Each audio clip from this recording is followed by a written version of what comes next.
Boa noite, irmãos e irmãs. Que a graça do Senhor repouse sobre o seu coração, sobre a nossa vida, sobre tudo.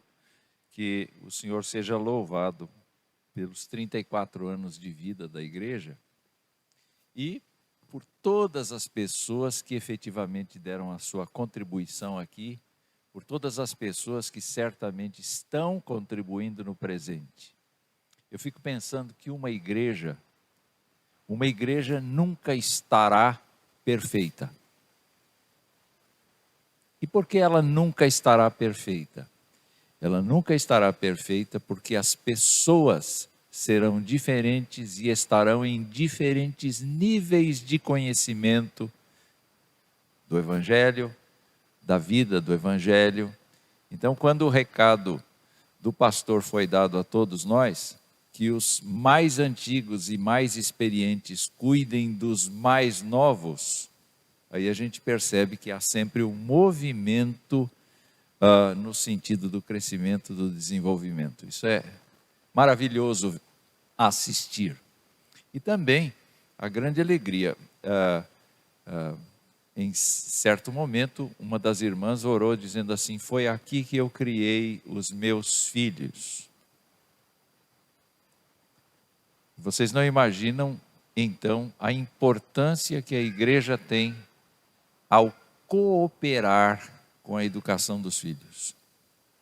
Então, que Deus seja louvado pelos 34 anos. Eu quero agradecer mais uma vez ao reverendo Emiliano e ao conselho da igreja pelo convite que eu recebi para estar aqui. Dizer que eu pude conversar brevemente com alguns irmãos e eu fiquei muito feliz de vê-los trabalhando, animados, certos da sua salvação em Jesus Cristo. Eu fiquei muito feliz com isto. E eu sei que a igreja luta para a sua sobrevivência o tempo todo. Então, que Deus a conserve, que Deus a anime, que Deus a fortaleça com graça, com sabedoria. E é sobre isso que nós vamos falar hoje. Lembrando que ontem à noite eu tentei investigar o apóstolo Pedro, lembrando que existe uma razão muito forte para nós estarmos juntos. É o fato de que Deus, na sua infinita graça e sabedoria, nos convocou para sermos seu povo. Nós que não éramos povo dele, nós que éramos espalhados, sem Deus no mundo, mas aprove a Deus nos chamar para ser salvos, para reconhecer a sua graça, aceitar a sua misericórdia mediante a fé, aceitar o sacrifício de Jesus mediante a fé. E então nós fomos alcançados pela graça e nós fomos colocados como cristãos individualmente neste contexto de uma raça eleita, sacerdócio real, nação santa, povo de propriedade exclusiva de Deus, um lugar honradíssimo, entretanto, com uma missão: para apresentar ao mundo as virtudes de Deus. E nós vimos que há diversas áreas da nossa existência humana, família, igreja, governo, trabalho, o mundo do trabalho, em que nós podemos mostrar a nossa cara de nação santa, povo de propriedade exclusiva de Deus. Não somos mais como as pessoas que éramos antigamente. Nós nascemos de novo. E hoje pela manhã nós tivemos a oportunidade de rever o Senhor Jesus Cristo exaltado, revelando a João, o escritor do Apocalipse, toda a sua avaliação das igrejas plantadas ali na Ásia Menor. E nós percebemos como Deus detectou, como Jesus detectou falhas, mas também elogiou determinadas igrejas, e como ele ao mesmo tempo deu para elas toda a indicação do que elas deveriam ser, para que tivessem de fato os benefícios da graça eterna. Agora, nós vamos encerrar esta linha de pensamento, não é? Pensando no nosso desenvolvimento, pensando no nosso crescimento, pensando na nossa postura.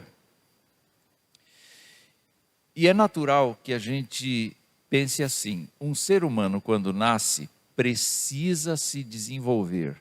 Um ser humano, quando nasce, precisa aprender todas as condições de sobrevivência, mas também de ser capacitado para a cada dia saber resolver os seus próprios problemas.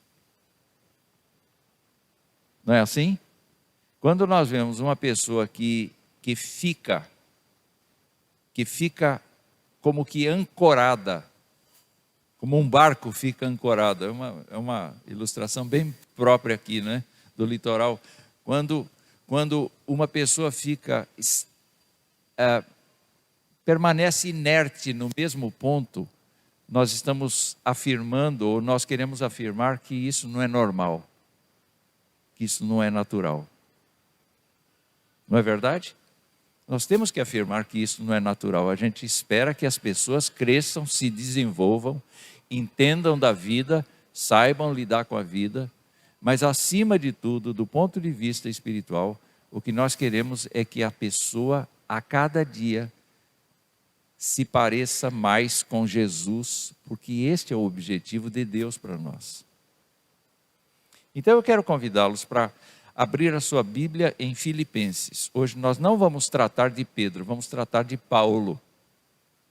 E de uma carta que ele escreveu para uma igreja sofrida, uma igreja pobre,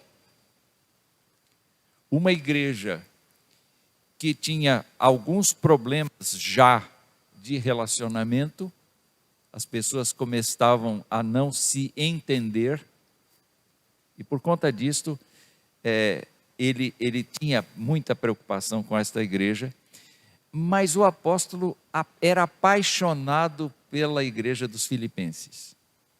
Sabe por quê? Porque esta igreja tinha um espírito missionário. Essa era uma das poucas igrejas que tomava a iniciativa de enviar ofertas para o apóstolo Paulo, de vez em quando, para a subsistência dele. Então, quando a gente dá dinheiro para a missão, é porque a gente realmente entendeu que os bens que Deus nos concede, são bens cedidos. Não são nossos. E nós então os gastamos na expansão do reino de Deus. Os filipenses tinham entendido isso. Então o apóstolo Paulo é muito carinhoso com esta igreja. Ao contrário da carta aos Gálatas, que ele está muito nervoso. Aqui ele está muito calmo, muito alegre. Aqui ele está festejando o fato de que aqueles irmãos estão se lembrando dele nas suas necessidades. Capítulo 1 então. Nós vamos ver o capítulo 1 e nós vamos falar de crescimento baseados nos versículos 3 até 7. Primeira carta, ou carta de Paulo aos Filipenses, capítulo 1, de 3 a 7. E eu quero convidar você que está com a sua Bíblia aberta para ler comigo, por favor. Vamos ler juntos? Vamos ler juntos. Dou graças ao meu Deus por tudo o que recordo de vós, fazendo sempre com alegria súplicas por todos vós, em todas as minhas orações, pela vossa cooperação no Evangelho, desde o primeiro dia até agora. Estou plenamente certo de que aquele que começou boa obra em vós, há de completá-la até o dia de Cristo Jesus.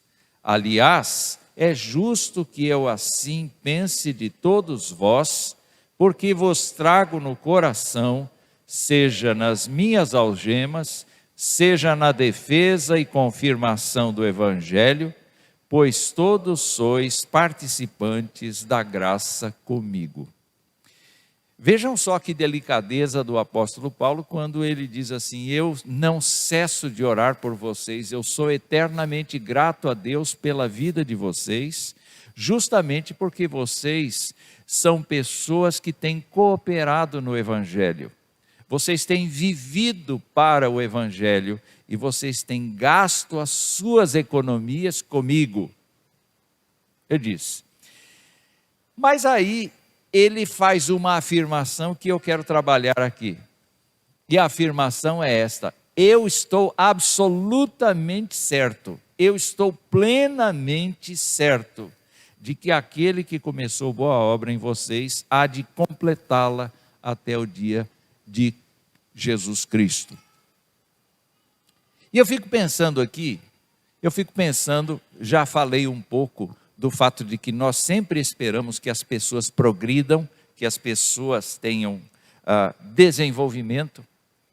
Mas no caso da salvação em Jesus Cristo, nós temos que perceber aqui como o apóstolo Paulo está plenamente certo. Ele está plenamente certo de um Deus que começou em nós uma boa obra. E quando ele fala de Deus, ele enche a boca, ele enche o seu coração de grandes revelações, que são revelações magníficas. Porque ele entende com toda clareza, ainda que em nenhuma vez ele fale em trindade, mas ele entende que esta salvação que os irmãos confessaram aqui agora há pouco, é totalmente desenvolvida por Deus Pai como o grande projetista, o Filho como o grande facilitador e executor desse plano, e o Espírito Santo de Deus como aquele agente que nos convence de que Cristo é a nossa solução. E, ao mesmo tempo, nos regenera e nos capacita para crer, para confessar Jesus com toda a coragem. Por que eles têm coragem de vir aqui? Simplesmente porque eles estão acostumados com o auditório? Não. Para dizer de público que eu me arrependi dos meus pecados e que eu confesso a Jesus Cristo como meu Senhor e Salvador, o Espírito Santo coopera, dá coragem, dá ânimo, dá segurança. Então o apóstolo Paulo sempre pensa em Deus do ponto de vista do Pai trabalhando, do Filho trabalhando e do Espírito Santo trabalhando na mesma causa. E é interessante que ele diz assim, que Deus é que começou esta boa obra em nós. Não foi nós mesmos. Não fomos nós mesmos. Porque o próprio apóstolo Paulo, quando olha para a gente, ele lembra do Antigo Testamento e ele cita o Antigo Testamento dizendo assim, não há justo sequer, não há quem entenda, não há quem busque. Todos se extraviaram, a uma se fizeram inúteis. Nem eu mesmo. Aliás, ele diz, eu sou o pior dos pecadores, porque eu fui resistente à igreja, eu fui resistente a Cristo, e eu fui perseguidor da igreja. Eu era contra a igreja, até que Jesus Cristo me achou, até que Jesus Cristo me alcançou, até que Jesus Cristo invadiu o meu ser e transformou a minha vida. Então, quando nós pensamos no que significa esta pessoa que ele está citando como aquele, ele está se referindo ao Criador do universo e ao Salvador verdadeiro, àquele único a quem todo ser humano deve honra e glória. Quando ele fala desse aquele, ele está dizendo que foi o aquele que começou a boa obra. Então, se você é crente em Jesus Cristo, fique alegre, porque Deus se importou com a sua vida, e Ele veio te buscar, e Ele começou em você um processo. Deus está trabalhando na sua vida, na minha vida, na forma de um processo, não meramente na forma de um ato. Fiz minha profissão de fé, Deus já resolveu o problema dele. Não. Fiz minha profissão de fé, Deus está trabalhando. Deus está trabalhando. Do ponto de vista da salvação, então, nós temos que entender uma palavra técnica da teologia que se chama monergismo. E monergismo significa que só Deus executou a nossa salvação. Nós não tivemos parte nenhuma nesse processo. A única coisa é que nós respondemos, mas não a iniciativa de salvar. Quem salva é só Jesus. A gente encontra isso por toda parte. Esta é uma ideia de monergismo, ou seja, só Deus agiu. E aquele que começou boa obra, o que é boa obra? Se vocês virarem a sua Bíblia umas páginas para trás, lá no capítulo 2 de Efésios, só 2 páginas, pelo menos na minha, só 2 páginas, virarem para trás, vocês vão encontrar no capítulo 2, no verso 10, uma palavra interessante. Vocês podem me ajudar lendo comigo. Vamos lá. Pois somos feitura dele, criados em Cristo Jesus para boas obras, as quais Deus de antemão preparou para que andássemos nelas. Eu acho muito interessante o fato de que Deus não apenas salva a gente, mas Ele diz, bom, agora eu te perdoo, eu te declaro justo, eu te aceito no rol dos meus filhos, e está aqui a sua agenda de trabalho. Como é que é? Isso mesmo. Deus não nos salva para nós sermos contemplativos. Deus não nos salva para a gente assistir a vida cristã passar. Deus tem obras para a gente, catalogadas nos livros dele. E o texto de Efésios nos diz que estas obras foram preparadas antes mesmo que a gente viesse à luz. Então, não são obras que a gente simplesmente idealize. Não são obras que a gente entenda que são válidas diante de Deus, mas são as obras por iniciativa de Deus. Quando Jesus Cristo estava explicando como é que ele ia julgar as pessoas, ele disse uma coisa interessante. Ele disse assim, olha, vinde benditos de meu Pai, entrai para o gozo que vos está preparado desde antes da fundação do mundo. Porque quando eu estava doente, vocês foram me visitar. Quando eu estava sem roupa, vocês me deram roupa. Quando eu estava com sede, vocês me deram água. Quando eu estava com fome, vocês me deram comida. Não é nenhum milagre de dividir o mar em 2 partes. É a gente ter um coração aberto para o que o Espírito Santo puser na frente para fazer. Então amanhã, segunda-feira, como aposentado, sabe o que eu vou fazer amanhã? Nada. Vocês que têm que trabalhar, olha, eu quero dizer que eu contribuí para o INSS 56 anos, eu tenho o direito de não fazer nada. Mas voltando ao que interessa, amanhã, segunda-feira, se vocês estiverem em perfeita comunhão com Deus, sabe o que o Senhor vai fazer? Ele vai colocar situações diante de vocês, cotidianas, e que vocês poderão, guiados pelo Espírito Santo de Deus, executar para a glória de Deus. E isso é catalogado como boa obra preparada de antemão pelo Senhor. Portanto, a vida cristã não é vivida de êxtase, não é vivida de experiências emocionais, não é vivida de posturas assim, de sucesso público é feita de pequenas coisas. É feita de pequenas coisas. Por exemplo, eu estou me lembrando agora de uma boa obra que Eliseu praticou.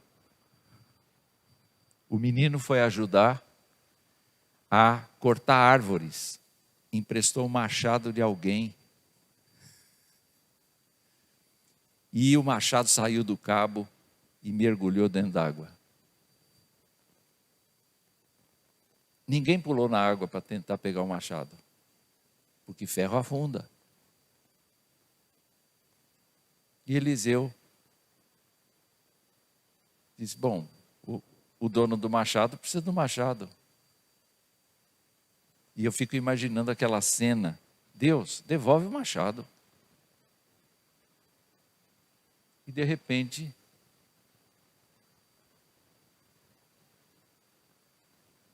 como rolha, o machado está na flor d'água. Pega aí, pega rápido, pega rápido. Isto pode acontecer com qualquer um de nós. Porque o agente que está por trás do crente não é a força do próprio crente, é a força do Senhor. Então isso pode ser caracterizado como uma boa obra? Pode. E tem muitas outras coisas que a gente pode fazer. Vocês têm um grupo seleto aqui de militares. Esses militares todos os dias têm oportunidade de realizar esta boa obra se eles forem trabalhados pelo Espírito Santo de Deus.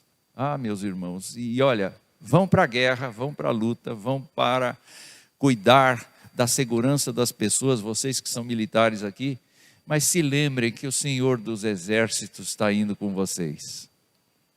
O tempo todo. Mas vocês precisam estar conectados com Ele, precisam aprender a exercitar essa confiança. Pois é, eu ainda estou bem no comecinho, tenham paciência comigo, é a última vez que eu falo, não é? Então, é para recordar bastante, aquele pastor a gente não convida mais. E ele diz, estou plenamente certo de que aquele que começou boa obra em vós, há de completá-la.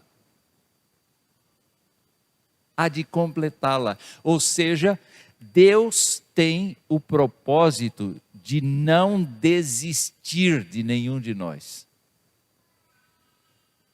Deus tem o propósito de fazer-nos entender a sua vontade de maneira cada vez mais clara, de maneira cada vez mais precisa. Tem muita gente que se orgulha aí, e nós estamos num momento político do Brasil em que os profetas estão profetizando na internet. Mas eu quero chamar a sua atenção para o fato de que nem sempre Deus quer profecias, especialmente profecias que não se comprovem no futuro e por isso são profecias falsas. E nós vamos ter um belo número de profetas falsos, declarados falsos, se as coisas não combinarem com as suas profecias. O importante para nós é pensar que Deus não apenas nos salvou como um ato inicial da nossa vida, mas Ele está trabalhando no processo de nos fazer semelhantes a Jesus. E Ele não descansa. Ele não descansa. É por isso, por exemplo, que quando a gente fracassa, Ele disciplina. É por isso que quando a gente esmorece um pouco, Ele nos renova. O profeta Isaías, lá no passado, dizia que Deus não se cansa nem se fatiga. Os jovens caem de cansados, mas o Senhor renova as forças daquele que não tem nenhum vigor. Ele está trabalhando no processo de nos fazer parecidos com seu Filho.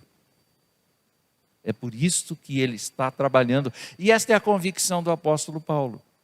Então, vejam só, ele diz: eu estou plenamente certo de que aquele, o Senhor Todo-Poderoso, Jesus Cristo, Filho de Deus, o Espírito Santo de Deus, que começou boa obra planejada desde antes da fundação do mundo, em vós há de completá-la. Até quando? Até o dia de Cristo Jesus. O dia de Cristo Jesus é o dia da volta do Senhor. Eu não sei se você espera o Senhor. Eu não sei se você deseja que Ele volte agora, neste momento da sua vida, ou você quer que Ele retarde um pouco mais. Se Ele vier, vai ser um desastre universal. Porque os não crentes vão tentar morrer e não vão conseguir. E os crentes verdadeiros vão estar de pé, glorificando a Deus, sendo transformados ou sendo ressuscitados para encontrar com Ele nos ares. Vai ser uma ocasião espetacular. Só que o Senhor está dizendo, Paulo está dizendo aqui que o Senhor está trabalhando em nós num processo que dura até a volta de Jesus. Então nós que vamos primeiro, nós que estamos já na beira do barranco, como a Esther pensa, constantemente, nós já estamos na beira do barranco e os pinguins vêm atrás. E eles não têm freio, então os pinguins da frente vão caindo, né? Não é isso? Então nós que já estamos assim, na beirinha do barranco e os pinguins vêm vindo atrás, que estamos prestes para mudar de endereço, não é? Adquirir um apartamento de 3 andares ou gavetas, não sei como é que fala aqui. Nós que estamos nisto, não vamos ver a volta do Senhor Jesus, mas nossos filhos verão. Não importa se nós estivermos vivos ou mortos, a ideia da completude está colocada aí. É muito importante para a gente pensar que o Senhor está trabalhando na igreja. Então eu fui procurar aqui, e essa é a segunda parte do sermão. Se Deus é quem efetua em nós tanto querer como realizar, portanto Ele tem toda a iniciativa e o tempo todo Ele trabalha, nós precisamos nos preocupar em crescer, dar nossa cooperação, ou deixar Deus fazer. Se o Senhor quiser que eu seja mais espiritual, se vire, Senhor. Eu vou continuar na minha vidinha aqui. Tem isso.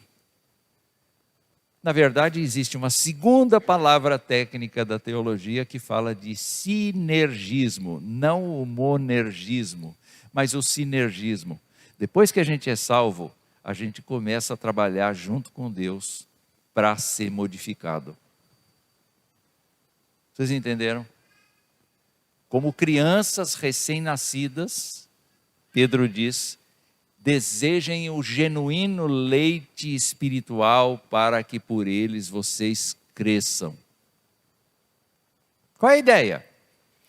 A ideia, tanto de Pedro quanto de Paulo, especialmente que nós estamos estudando, é a ideia de nós entendermos que agora o Senhor, além de trabalhar na nossa vida, de mexer com a nossa vida, quer que a gente abra o coração para Ele e a gente também comece a fazer coisas na vida da gente que sejam coisas que nos façam crescer. Então vamos lá. Vamos lá. Eu selecionei algumas passagens aqui e eu vou brevemente passar por elas, não é? Para que vocês entendam. O que eu devo ajudar o Senhor? Eu já fui salvo. Quem salva é só Ele. Eu não faço nada. Eu só creio no que Ele me propõe. E a partir daí eu sou dele. Mas agora, depois que eu sou dele, eu vou começar a trabalhar no meu crescimento e no crescimento dos outros. Então, na carta de Paulo aos Filipenses, ele vai falar algumas coisas. Por exemplo, capítulo 1, verso 11, 9 a 11, diz assim: Também faço esta oração, que o vosso amor aumente mais e mais em pleno conhecimento e toda percepção, para provardes as coisas excelentes e serdes sinceros e inculpáveis para o dia de Cristo, cheios do fruto de justiça, o qual é mediante Jesus Cristo para a glória e louvor de Deus. Percebam que o apóstolo Paulo está pedindo a Deus que os crentes sejam amorosos, porque este é o maior dom que existe, é o dom do Espírito Santo, que os crentes sejam amorosos. E quando fala de amor, não fala de paixão, fala de amor voluntário, amor sacrificial, amor que visa o bem do outro e não o próprio. Então o que ele diz aqui é que eu devo crescer no amor, mas ao mesmo tempo eu devo crescer no conhecimento. E certamente é o conhecimento da palavra e o conhecimento da vontade de Deus para a minha vida. O que Deus quer para mim amanhã? Eu devo saber, eu preciso saber, eu devo procurar saber. E então, ele afirma aqui que o objetivo da gente saber mais é para a gente ter uma capacidade de discernir as ideias, discernir as coisas que são ditas, discernir as verdades das inverdades. E nós aprovarmos apenas coisas excelentes.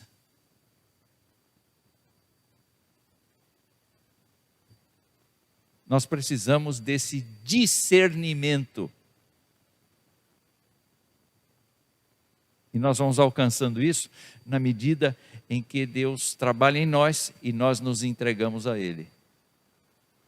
Crentes precisam ser crentes inteligentes. Crentes precisam ser crentes que busquem a verdade. Crentes que são crentes precisam constantemente repudiar aquilo que é vergonhoso. E ele termina essa ideia dizendo que os crentes que assim fazem, que querem crescer neste conhecimento de Deus, no conhecimento da verdade de Deus, eles serão cheios de frutos de justiça.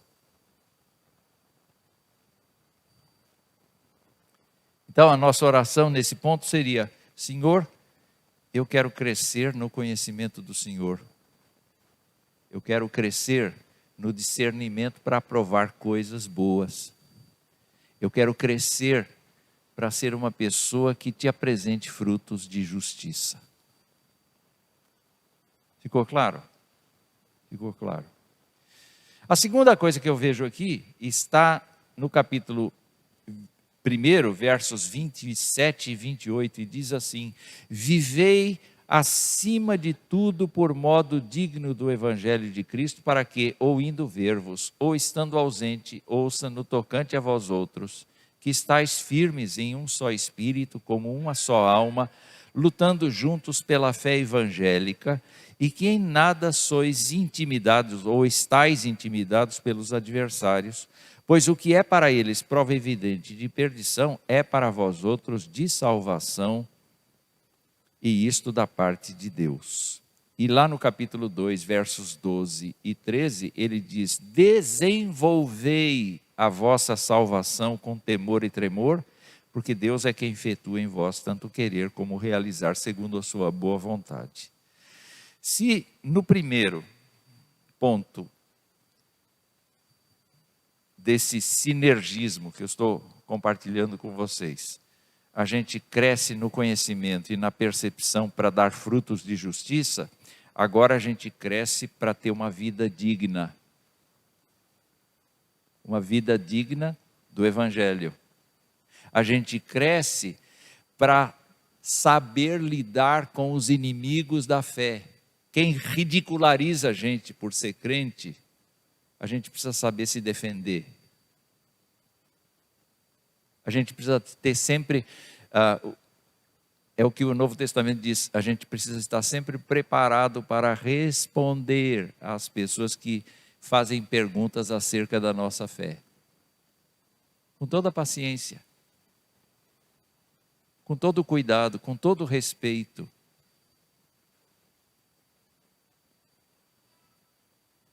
Mas a gente precisa crescer nisso. A cada dia a gente precisa saber lidar com essa situação. E o apóstolo diz assim: desenvolva a sua salvação. Você já é salvo. Então entenda como é que funciona a salvação. Entenda como é que funciona o seu compromisso com o Senhor. Entenda quais são as suas responsabilidades. Entenda. O terceiro ponto que eu quero registrar aqui é que o apóstolo Paulo, quando está escrevendo aos Filipenses, lá no capítulo 2, no verso 4, ele diz que a gente deve ter humildade, crescer na humildade. E ele diz assim: não tenha cada um em vista o que é propriamente seu, senão também cada qual o que é dos outros. Quer dizer, se eu tenho cuidado com as minhas coisas, eu devo ter cuidado com as coisas dos outros também. Entendeu? Se um objeto é meu, eu devo fazer bom uso dele. Mas se uma outra pessoa tem um objeto que é importante para ela, eu devo respeitar isso. Eu devo tratar isso com honestidade e com humildade. E ele evoca a pessoa de Jesus para dizer isso. Porque ele diz assim: tende em vós o mesmo sentimento que houve também em Cristo Jesus, pois ele, subsistindo em forma de Deus, não julgou como usurpação o ser igual a Deus, antes a si mesmo se esvaziou, assumindo a forma de servo, tornando-se em semelhança de homens, e reconhecido em figura humana, a si mesmo se humilhou, tornando-se obediente até a morte e morte de cruz. Pelo que também Deus o exaltou sobremaneira e lhe deu um nome que está acima de todo nome. Ou seja, Jesus Cristo foi honrado por Deus, não pelos homens. Qual foi o índice de rejeição de Jesus Cristo? 100%. Qual foi o índice de aprovação de Deus para com seu filho? 100%. Então, mesmo que Jesus Cristo tenha mergulhado na nossa existência aqui, quando ele podia não fazer isso, e se envolveu conosco até a sepultura, Deus o tirou de lá e Deus o exaltou sobremaneira. E todos vão se ajoelhar diante de Jesus Cristo, mesmo aqueles que não concordam com ele. E toda língua vai confessar que ele é Senhor, na marra. Mas os crentes vão fazer isso com bom gosto, com alegria, com adoração.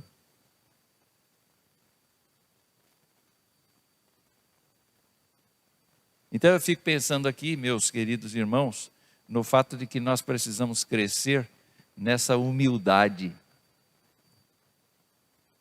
Se nos agridem, deixa Deus cuidar. Deixa Deus trabalhar. Porque Deus modifica as pessoas.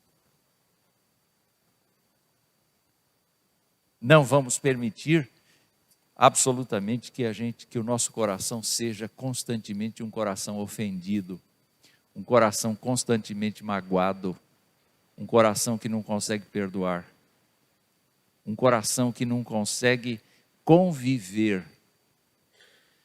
E eu quero dizer isso, aproveitando aqui um gancho, para falar para famílias. Vocês querem ver Jesus Cristo crescer na sua casa? Se perdoem.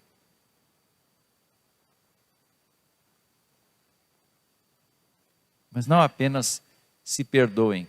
Os que erram, se arrependam e consertem o seu caminho. A quarta coisa que eu quero falar, só falta mais uma depois dessa. Não é? A quarta coisa que eu quero falar é justamente do crescimento na preservação da palavra. Onde eu vejo isso? Lá no capítulo 2, verso 16, o apóstolo Paulo diz que nós temos que preservar a palavra da vida. preservar a palavra da vida, para que no dia de Cristo eu me glorie de que não corri em vão, nem me esforcei inutilmente. E no capítulo 3, no verso 2, ele diz assim: acautelai-vos dos cães. Ele se refere a falsos profetas. Nós estamos num mundo hoje de muitas mensagens religiosas. Eu quero lhes dar uma receita. Vocês precisam, sim, vocês precisam fazer como os crentes de Bereia. Era o apóstolo Paulo que estava pregando para eles, gente. E no entanto eles conferiam na Bíblia se o que o Paulo estava falando era verdade. Quanto mais Wilson, quanto mais Emiliano, a gente tem que conferir. E quando a gente confere, os pregadores da nossa época não batem com as Escrituras. Eles enfiam as suas ideias, as suas ideologias no sermão. Até mesmo os presbiterianos. Nós não estamos livres de ter essa pecha. Então o apóstolo Paulo diz que os crentes ajudam o Senhor, colaboram com o Senhor, não no processo de salvação, mas no processo de santificação de suas vidas, conhecendo a Escritura. Eu vi um cartaz ali de uma iniciativa do presbitério de São Vicente na preparação de liderança. Você não vai ser líder nem nada, não tem problema, entra num curso daquele lá. Aprenda a destrinchar a Escritura com mais clareza, não é meramente ler de manhã ou ler de noite um salmo e só isso. Pesquise, medite, procure entender a Escritura, cresça. É isso que Paulo está dizendo.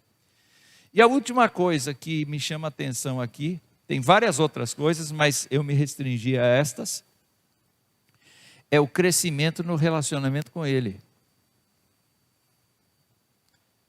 Que eu acho que a gente se relaciona com Deus, muitas vezes, de um jeito que a gente se acostuma. Eu me lembro do meu avô.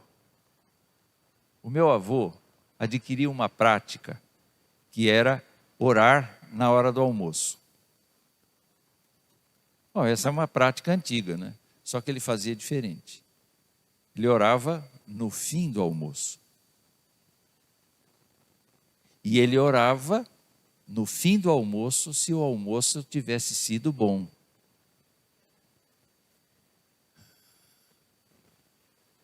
Aí ele encontrava razão para orar. Ó, Senhor, estava bom.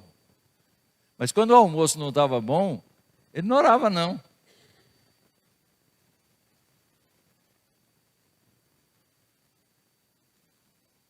Às vezes, o nosso relacionamento com o Senhor se limita a poucas vezes por dia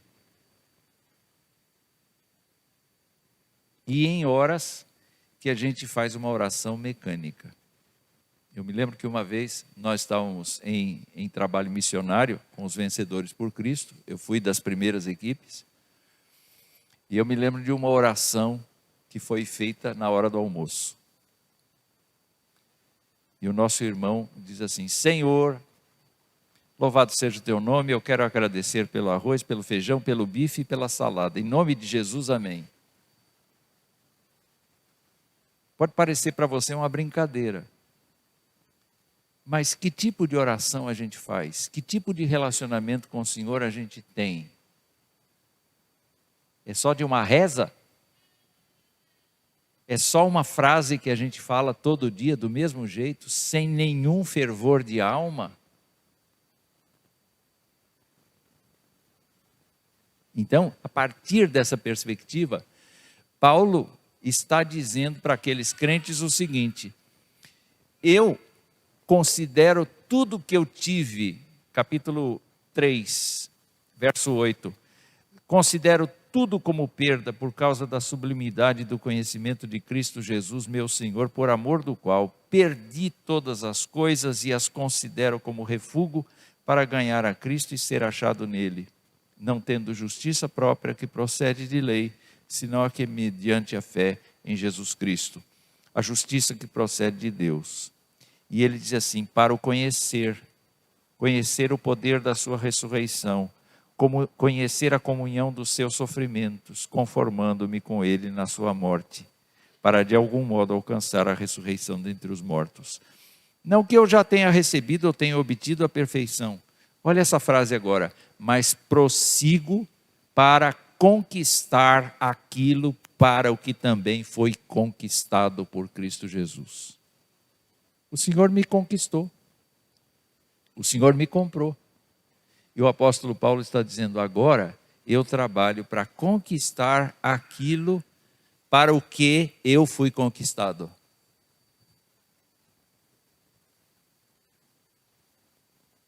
Então deixa eu terminar, porque eu já falei muito.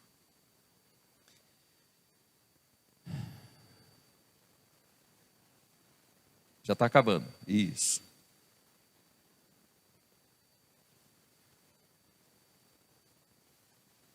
O apóstolo diz que aquele que começou boa obra em nós há de completá-la até o dia de Jesus Cristo. Isto é a parte de Deus. Ele nos salvou e só Ele pode. Mas depois de salvos, o nosso trabalho é cooperar com Ele. E a gente pode cooperar com Ele crescendo no conhecimento e percepção para dar frutos de justiça. A gente pode crescer na dignidade do Evangelho, a gente pode crescer na humildade e no amor fraternal, a gente pode crescer na preservação da palavra e cautela com o falso ensino, e a gente pode crescer no relacionamento com Ele. É isso que Ele espera da gente. Então, o meu desejo é que coletivamente e individualmente, cada um de vocês entenda que nós estamos num processo de crescimento em relação a Deus e a gente não pode parar. O dia de hoje não pode ser igual ao dia de amanhã. A gente tem que saber mais, viver mais, ter mais intensidade de relacionamento com o Senhor. Porque aquele que começou boa obra em nós, há de completá-la até o dia de Cristo Jesus. Ele vai fazer a parte dele. Que Deus nos abençoe, meus irmãos.